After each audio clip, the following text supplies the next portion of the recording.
আসসালামু আলাইকুম। আজ আমি অনেকদিন পর আমাদের খামার বাকার অ্যাগ্রো অ্যান্ড ডেয়ারি ফার্মে আসলাম। তো চলুন খামারের রূপরেখাটি দেখে নিই।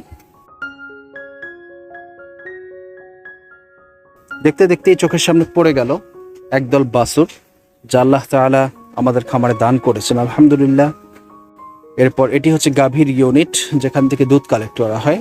এটি হচ্ছে ষাঁড় বাছুরের ইউনিট, যেখানে ষাঁড় বাছুরগুলো বড় হচ্ছে।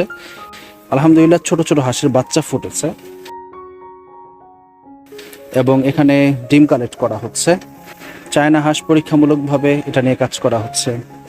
এখানে দেশি মুরগি সে তার বাচ্চাগুলো নিয়ে ঘরেই আছেন। এটা হচ্ছে ছোটোখাটো ডাটা শাকের ইউনিট। এটা আরেকটি ষাঁড় বাছুরের ইউনিট এবং বিড়াল সে তার বাচ্চা সহকারে আমাদেরকে ইঁদুর থেকে মুক্তি দেয়।